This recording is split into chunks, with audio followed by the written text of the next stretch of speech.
สวัสดีครับผสวัสดีมครับผสวัสดีครัมบสวัสดีครับพ่อแม่พี่น้อง FC ไทยลาวเมื่อสุขสุขคนเนาะมื้อนี้ก็เป็นวันที่28เนาะเมษายนปีพศ2568มื้อนี้ก็คือมื้อสุดท้ายแล้วทุกคนเพิ่งบ่ยอดเพิ่นก็สิไปแล้วเนาะสะพายกระเป๋าแล้วสิไปแล้วแม่นซึ่งเพิ่นได้มาอยู่นำบ่ต้นก็ฮอดบ่20กว่าวันๆประมาณนั้นประมาณนั้น20กว่าวันเนาะทุกคนซึ่งแบบว่า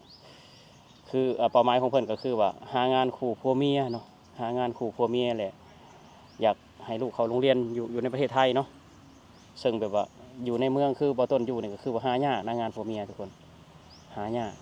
เพิ่นก็เลยสิเดินทางออกต่างจังหวัดเนาะแม่นจังหวัดใดสิที่จุดหมายปลายทางๆสะแก้วสระแก้วพี่น้อง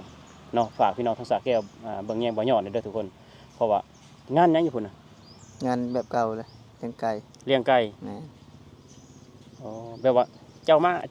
าไทยนี่แบบว่าเฮ็ดงานอยู่ไทยส่วนหลายอยู่เฮ็ดงานอยู่กรุงเทพบ่ส่วนหลายหรือว่าเฮ็ดงานอยู่ต่างจังหวัดต่างจังหวัดอืมคือว่าแบบว่ามันอยากไปแต่ทางจังหวัดเนาะ ก็ตามอยากไปแต่เลี้ยงหมูเลี้ยงไก่แบบนั้นน่ะแม่นบ่ก็คือถ้าหากว่าต่างจังหวัดก็คือมักแบบนั้นถ้าหากจะไปเฮ็ดงานก็เลยเลือกงานแบบนั้นอืบ่ได้หางานส่วนเด้จะหาเลี้ยงเอาว่าซั่นเลี้ยงอาแบบว่าเฮ็ดเลี้ยงแม่นเลี้ยงเลี้ยงเป็ดหมูเลี้ยงไก่เลี้ยงเป็ดแม่นๆเพราะว่าหนึ่งก็อาจจะอาชีพที่เราเคยเฮ็ดแล้วอืมมันก็อาจจะง่ายกับเราอะนะแม่นถ้าจะไปเฮ็ดกับงานสวนก็ถามว่ามีบ่ต่างจังหวัดน่ะมีอยู่แล้วๆอืมแต่บ่ค่อยมักอะนะ อืมตัวหลักก็จะเขาเคยเลี้ยงหมูคือบ่ยอดก็อยู่ลพบุรีก็ไปเลี้ยงหมูเลี้ยงหมูอืมคันว่าแบบว่าเปิดกิจการเป็นของตัวเองตอนนี้เฮ็ดฟาร์มหมูเฮ็ดได้บ่แบบให้ยาฉีดวัคซีนหมูได้บ่ได้อยู่แต่ว่าคือเว้าหั่นแหละเนาะมันก็หลายอย่างเรื่องการลงทุนแต่ว่าเราก็เบิ่งคร่าวๆเบิ่งคือที่เฮาได้เรียนนั่นแหละถามว่าคือเฮามาหาเงินก็แม่นอยู่แต่ว่าเฮาก็ได้เรียนไปพร้อมเดะเรียนในความรู้เนาะอืมคือจังเฮาเลี้ยงหมูก็บ่แม่นแต่เลี้ยงอย่างเดียวเด้บ่แม่นแต่อาหารอย่างเดียวเฮาก็เฮ็ดแทบทุกอย่างอืหมูมหมูตัวใดที่แบบว่า เข้าไปแล้วมันก็เนาะเฮาไปอยู่หั่นเฮาจะฮู้ว่าตัวใดติดเชื้อบ่หรือว่าเป็นหวัดเป็นไอจังซี่อืมเราก็ต้องมียาให้กินเนาะแล้วก็มียาฉีดเนาะจะมีเพราะว่าคืออยู่ประเทศไทยอะอยู่มีฟาร์มอะถ้าอยู่ฟาร์มคือต้องปลอดแบบว่าต้องแบบว่ามีหมูบ่มีโรคอะถือสมมุติว่าเลี้ยงหมูนะเลี้ยงไก่คือกันคือเพราะว่าเวลาที่จะจับก็ต้องมีการตรวจว่าไก่เป็นโรคไหมไก่เป็นอะไรไหมประมาณนี้คือจะมีหมอดูแลอยู่แล้วเด้อ อืแต่ในมฟาร์มนะไปจังหวัดสระแก้วเนาะเคยไปเทื่อแล้วจังหวัดสระแก้วเคยไปยังเฮ็ดงานยังบ่เคยยังเคยไปเทื่อเคยไปแต่ต่อพาสปอร์ตว่าซี่นะอืมคือตอนมาก็เคยไปต่อพาสปอร์ตแต่ว่าไปเฮ็ดงานนี่บ่เคยคือว่าส่วนหลายมันใช้ชีวิตอยู่ต่างจังหวัดเนาะแม่นๆอยู่กรุงเทพในส่วนน้อยเนาะกรุงเทพๆแม่นคือมากับแป๊บเดียวมากรุงเทพเพราะว่ามาคือเว้าหั่นแหละเนาะมากับเฮาคิดในจุดๆนี้นะถามว่าเฮาคิดน้อยบ่ก่อนเฮาสิมาเนี่ยเฮาก็คิดทบทวนอยู่แต่ว่าคือเฮาเลือกเดินทางเข้ามานะแต่พอทีนี้มันกระทบเนาะกับเด็กอะเนาะคืออยากให้เด็กได้เรียน อืมถามว่ารอเนี่ยเขาก็น่าจะมีนะถ้าเขารองานนะอืมแต่ว่าคือว่าหั่นแหละใกล้ช่วงสิเปิดเทอมเลยก็เลยแบบว่าตัดสินใจเนาะกับเมียว่าไปต่างจังหวัดก็ไปอืเนาะมแต่เฮาเทื่อนี้เฮาก็เป็นบทเรียนเฮานะอืมอืมอืมอย่างน้อยก็เทื่อนี้ก็เป็นบทเรียนเฮาว่าก่อนเฮาสิเฮ็ดหยังก็ตัดสินใจนะให้เด็ดขาดเนาะเพราะว่าคือเฮาได้เจอแล้วเด้การมีลูกมาอยู่นี่หลายๆคนก็ว่าเป็นหยังเนาะบ่ต้นเพิ่นยังอยู่ได้เด้เนาะหลายคนก็อยู่ได้หนึ่ง คือบ่ต้นเนาะเพิ่นก็เฮ็ดงานผู้เดียวตอนนี้เนาะแม่นและถ้าโอกาสหน้าเนาะได้โอกาสที่ว่าน้องมนต์เนาะลูกเพิ่นใหญ่น้องไมซ่าเนาะเพิ่นก็เฮ็ดได้เด้พี่น้องเนาะมันก็อยู่ได้เพราะว่าหนึ่งก็คือเพิ่นนี่นับมาจากศูนย์เด้แม่นตั้งแต่บ่มีลูกหั้นน่ะแม่นคือเฒ่าแก่เฮาอยู่ดนแล้วเด้เพิ่นก็เอ็นดูแลคล้ายๆลูกหลานเพิ่นแม่นบ่คือบ่ยอดเนาะลูกใหญ่แล้วว่าซี่นะ แล้วก็ตอนนี้ก็มันก็สมมุติว่าคือแต่ละมื้อเนาะเมียน่ะจะไปส่งลูกก็สิอืมก็คิดเบิ่งกันน่าจะลำบากนั่นแหละอืมเมียจะเมื่อยกว่าเฮาเพราะว่าหนึ่งเขาเตรียมตัวหลายอย่างอะอืมคือบ่ว่าจะเป็นเนาะการเกี่ยมให้ลูกไปโรงเรียนแต่ละมื้อ บางเทื่อก็บ่ได้ใจเฮาเด้เด็กน้อยก็ได้อืมเนาะบางเทื่อเพิ่นก็งอแงแหน่บางมื้อนอนดึกเพิ่นก็งอแงแหน่แบบว่าบ่อยากลุกจังซี่นะ คือมันบ่เป็นดังใจเฮาอ่ะมันจะบ่เป็นอันนี้คือในความคิดของบ่ยอดนะ อืม ก็เลยตัดสินใจว่าจะออก ออก สู่ ต่างจังหวัด ออกสู่ต่างจังหวัด ต่างจังหวัดเนาะทุกคนเป็นกำลังใจให้บ่ยอดเด้อทุกคนมื้อนี้ก็เป็นมื้อสุดท้ายแล้ว คือตอนนี้เฮาก็นั่งท่ารถเพื่อนแจ๊บมารับอยู่เนาะทุกคนเนาะเพื่อนแจ๊บมารับเพิ่นก็สิไปหาลุงเพิ่นอยู่ปทุมเนาะหาลุงเพิ่นอยู่ปทุมแล้วก็เพิ่นสิเดินทางไปต่อจังหวัดสระแก้วทุกคนซึ่งเป็นไปเฮ็ดงานเลี้ยงไก่กับญาติพี่น้องเพิ่นนั่นแหละญาติพี่น้องเพิ่นก็เฮ็ดงานเลี้ยงไก่อยู่พุ่นเนาะ แม่น การแบบว่าสิเหมาะสมกับบ่ยอดแล้วก็เหมาะสมกับครอบครัวเพิ่นแหละเนาะทุกคนเพิ่นว่าเพิ่นก็มีลูกแล้วก็มีเมียพร้อมหั้นนะแบบว่างานเลี้ยงไก่ก็คือว่าเฮาเฮ็ดคนเดียวก็ได้แต่เอาลูกเอาเมียไปอยู่นํก็ได้ ๆแม่น เนาะ คือตอนเฮาเฮ็ดซอยกันแหละแต่คือตอนเช้าก็คือเมียก็ต้องเกี่ยมกับข้าวเนาะคือเฮาลุกบางมื้อเนาะช่วงไก่ใหญ่ว่าช่วงงานเฮามันหลายขึ้นเฮาก็อาจจะลุกแต่ดึกแบบนี้นะ อืม เมียก็ตื่นมาก็นึ่งข้าวเนาะนึ่งข้าวหุงข้าว ๆๆ แล้วก็เฮ็ดให้ลูกกินแน่เด้เฮ็ดให้ผัวกินแน่แบบนี้นะคือครอบครัวเฮาคือเด็กกับผู้ใหญ่มันก็จะกินบ่คือกันนะ อืม ถ้าหากว่าคือเฮาอยู่พี่เนาะค่าใช้จ่ายมันก็หลายขึ้น ถ้าหากว่าเฮาจะเฮ็ดนี่ก็คือจะลำบากมากๆอ่ะ อืม ถ้าเฮาอยู่พี่นะ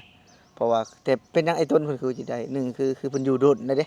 แม่ ทางไอ้ต้นเพิ่นอยู่ดนแล้ว คือบ่ต้นเพิ่นบ่ต้นนี่ก็อยู่ดนแล้วเนาะทุกคนอยู่ดนก็ฮู้จักคือบ่ต้นน่ะเข้ามาประเทศไทยน่ะคือบ่ต้นเฮ็ดงานอยู่กรุงเทพตลอด อ๋อบ่ได้ออกไปจังจังหวัด บ่ เนาะ ได้ออกไปต่างจังหวัดเลย คือบ่ต้นแบบว่า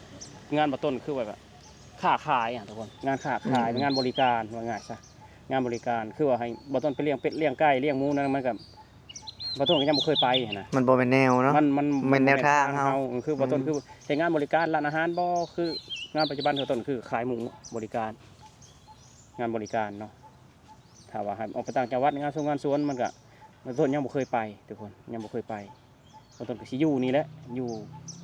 หลายปีพุ่นแหละทุกคนเอาจนเฒ่าแก่เพิ่นไล่ออกพุ่นล่ะ เฒ่าแก่เพิ่นไล่เฒ่าแก่เพิ่นบ่จ้างว่าง่ายซะเฒ่าแก่เพิ่นบ่จ้างบ่ต้นก็อยากให้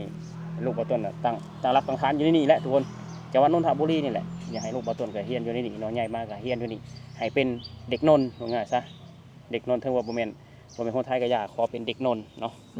คืออยากให้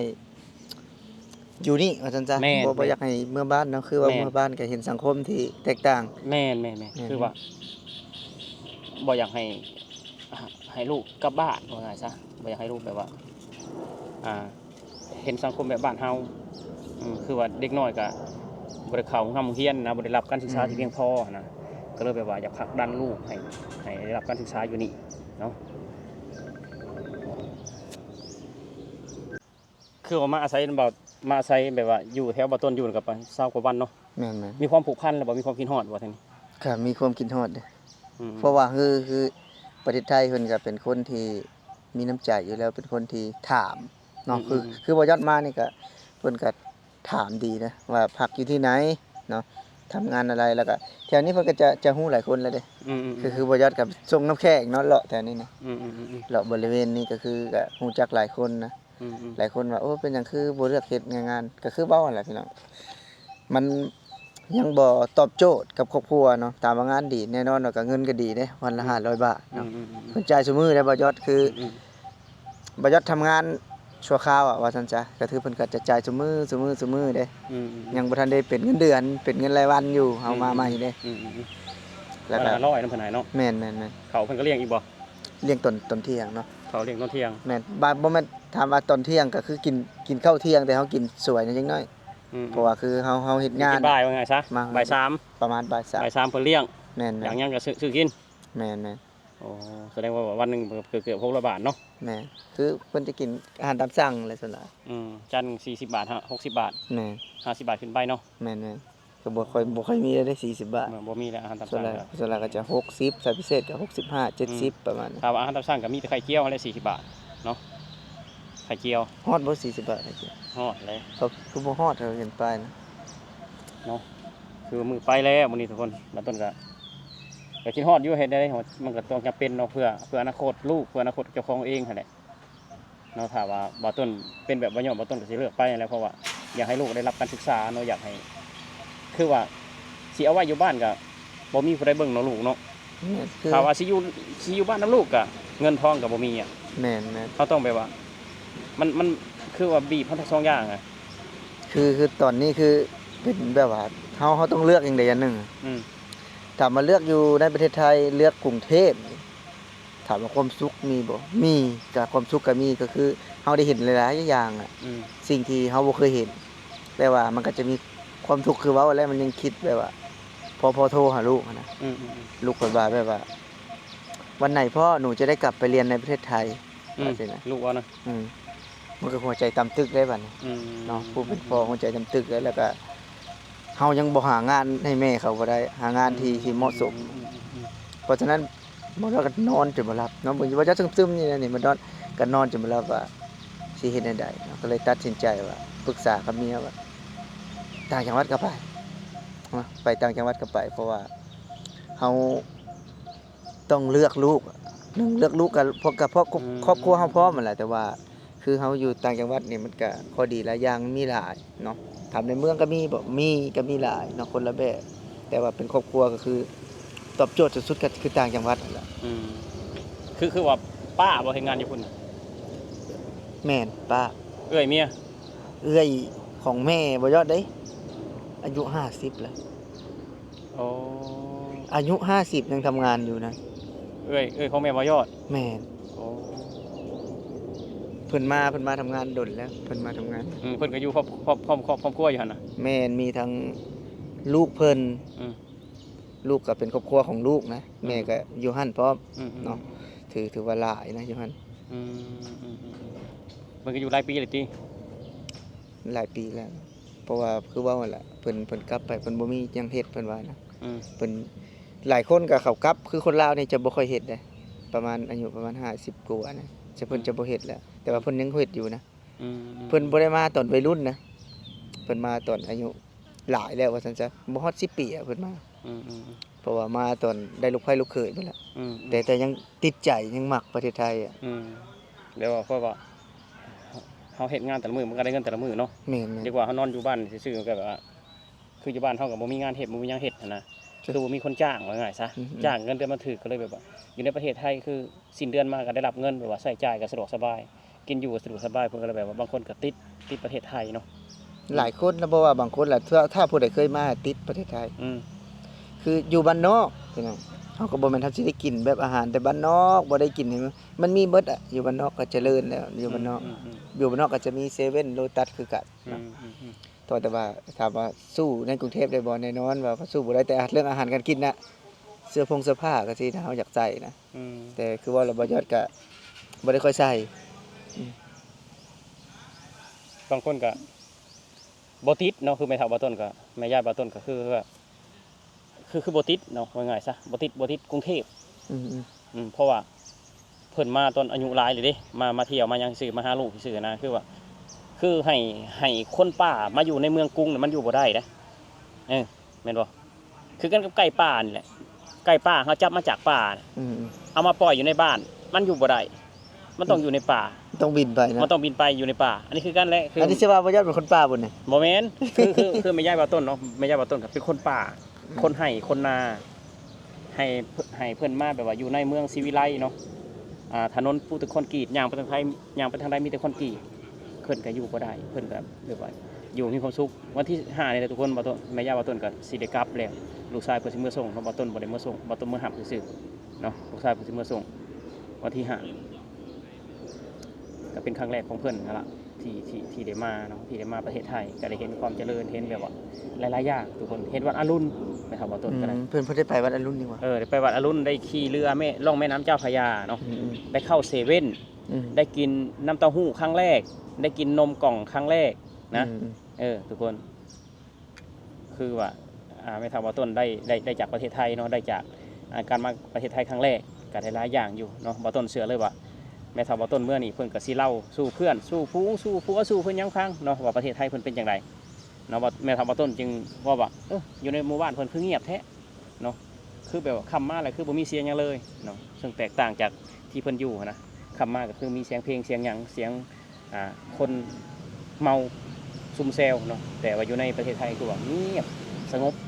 คือมีความเป็นระบบระเบียบ แม่นเห็นบ่เงียบเด้เครื่องเว้นเนี่ยบ่แม่นบ่มีคนในคนหลายเด้แต่ว่าเงียบเงียบมันอยู่ปัจจุบัน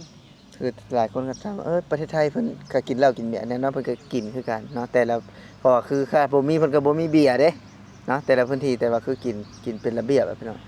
เรื่องตู้เรื่องเพลงนี่จะบ่ค่อยมีนะถ้าบ่แม่นเทศกาลจริงๆก็ แม่น เพิ่นจะบ่ให้เขาเปิดเนาะแต่คือเทศกาลก็จะมีบ้างนะพี่น้องแต่ว่าคือปกติเนี่ยเฮาไปมันจะเงียบมากๆเนาะตามตามซอกซอยอ่ะบ้านคนจะบ่เห็นเนาะบ่เห็นซึ่งก็แตกต่างคือเฮาอยู่บ้านเฮาน่ะคือพอมาอยู่แบบนี้ คนก็เลยแบบว่า มาเห็นประเทศไทยมุมอีกมุมหนึ่งนะคือคนต่างจังหวัด หรือว่าคนลาวเขาเข้ามาเนี่ยจะเห็นอีกมุมหนึ่งว่าบ่คือจากในทีวีเลยนะที่แบบว่าตื่นขึ้นมาแล้วก็เสียงคนดังเสียงคนฮ้องอะจะบ่คือเด้คือบ่ยอดก็ครั้งแรกที่ได้มาอยู่แบบว่าได้มาอยู่แบบนี้นะมาสัมผัสแบบนี้เป็นชุมชนแบบนี้ ปกติเฮาบ่ได้มาอยู่แบบนี้เด้คือเป็นเรื่องไกลก็เฮาอยู่แต่ผู้เดียวเฮา อยู่ในสวน แม่นในสวนในป่าเนาะมันก็จะแตกต่างกันคือในสวนในป่ามีเสียงนกเสียงหนูอะมันก็ธรรมชาติก็ดีอีกแบบนึงเนาะแต่อยู่ต่างจังหวัดก็ได้ถ้าว่าอยู่ในกรุงเทพก็มันสะดวกสบายอีกแบบนึงมันคนละแบบกันทุกคนเนาะมันแล้วแต่ผู้ใดแบบว่าอยากมักใช้ชีวิตอยู่หม้องใดเนาะเอาสำหรับที่นี้เนาะทุกคนบ่ต้นกับบ่ยอดกะศิลาพี่ไปลาน้องไปแล้วเนาะทุกคนแบบฝากพี่ฝากน้องเป็นกำลังใจให้บ่ยอดเด้อทุกคนแบบว่าเพิ่นสิเดินทางไปต่างจังหวัดทุกคนเพิ่นสิไปทำงานเลี้ยงไก่พี่น้องเลยทางจังหวัดสระแก้วเนาะเพิ่นสิไปอยู่น้ำป้าเพิ่นเอื้อยของแม่เนาะ แม่น เพิ่นก็สิพาลูกพาเมียเพิ่นไปอยู่พุ่นไปแบบว่าหาที่ว่งานคู่ผัวเมียเนาะแล้วก็อาศัยให้ลูกอยู่ด้วยเพราะว่าลูกของบ่ยอดนี่คือว่าให้เขาโรงเรียนที่สปปลาวนี่น้องเขาบ่เข้าทุกคนน้องบ่เข้าโรงเรียนที่สปปลาวเนาะแบบว่าโทรหาพ่อแต่ละวันคือโทรถามพ่อเมื่อไหร่หนูจะได้เข้าโรงเรียนที่ประเทศไทยน้องเขาสิเว้าแบบนี้ตลอดเนาะน้องคืออายุ5 ขวบอายุ5 ขวบคือว่าอยากเข้าโรงเรียนเนาะเด็กหน่อยเลยอยากมาหาเพื่อนอยากพัฒนาการเรียนหนังสือเนาะน้องๆก็คิดแบบนี้เนาะทุกคนเอาสำหรับคลิปนี้เนาะทุกคนก็ฝากเป็นกำลังใจให้บ่าวยอดเด้อทุกคนเนาะเพิ่นก็สิเดินทางไปต่างจังหวัดแล้วทุกคนเนาะสำหรับคลิปนี้บ่าวต้นกับบ่าวยอดก็สิขอลาพี่ลาน้องไปแล้วขอบคุณ FC ทุกๆคนที่เข้ามาให้กำลังใจขอบคุณ FC ทุกคนที่คอมเมนต์ให้กำลังใจแล้วก็กดซัพพอร์ตกด Subscribe เบิ่งคลิปของบ่าวต้นบ่าวยอดตลอดมาเนาะถ้าบ่มีพี่น้องบ่าวต้นกับบ่าวยอดก็บ่มีโอกาสเห็นกันบ่มีโอกาสมานั่งอยู่หม้องนี้เนาะสำหรับที่นี่บ่าวต้นขอกล่าวคำว่าสวัสดีครับ สวัสดีครับ